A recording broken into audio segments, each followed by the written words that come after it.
with an immersive experience that takes flight to new heights. Introducing the DJI Avata, a marvel of technology and artistry. With a 1/1.7-inch CMOS sensor, the Avata can record in 4K 60.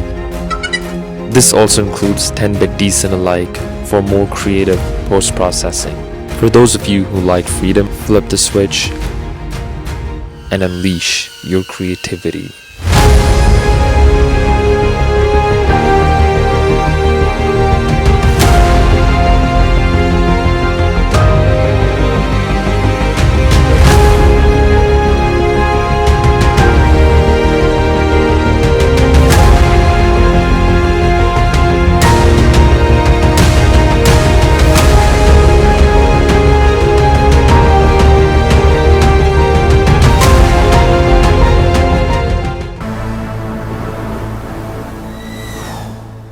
The Avata has been my favorite drone to fly since I got it last year after its released. This video is not sponsored by DJI, nor did they send me this drone.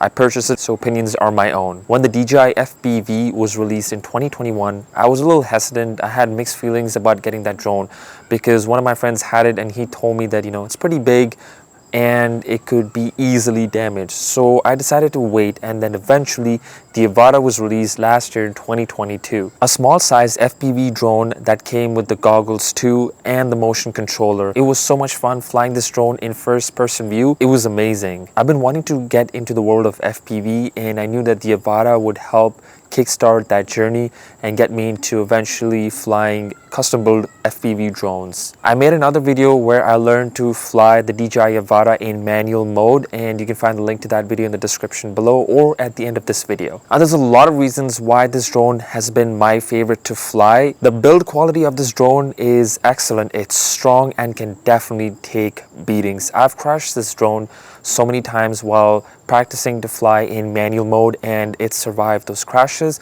Thankfully, it's not been so bad where I've had to send it into DJI for refresh, but there's quite a lot of scratch marks from within, and it's flying pretty well. It comes with the O3 air unit, so the camera can record in 4K up to 60 frames per second in decent alike color profile and in 10-bit color. It also has inbuilt rock steady stabilization and gyro data to stabilize with apps like Gyroflow. But if you want to stabilize with apps like Gyroflow, you need to turn off the inbuilt stabilization. If you want better image quality, I suggest mounting a GoPro, and I made another video on that. You can find the link to that in the description below or at the end of this video. The battery time is pretty good. The way I fly, I get about 10 minutes, which is pretty good for an FPV drone. But one of my favorite features is that it can hover. Custom FPV builds can't hover like GPS drones, so you have to constantly move the sticks to keep it steady. This helps in many situations. When I was filming a house, I was waiting for a certain furniture to be moved or the car to enter the driveway, so I can just switch it to normal or sport mode and let it hover till I'm ready to fly for the shot, compared to landing a custom build or flying around waiting for the shot to be ready. Now, when it comes to flying in windy conditions, this drone is not the best, and it also makes a lot of noise. One thing that really annoys me about this drone, and I know that most of the people who fly this drone will agree with me, is where the SD card is placed. Or even if you don't use an SD card and you're using the inbuilt 20 GB to record your videos, you need to plug in a USB-C cable, and it's in the most annoying spot ever. The Avata is perfect for those who want to experience the world of FPV, mainly because it comes with the "oh no" button. Now, what happens is when you're flying with an FPV drone and you're flying a little too fast, and you're losing control somehow and you don't know what to do, you just hit the brake button and the Avata will just stop and hover in place.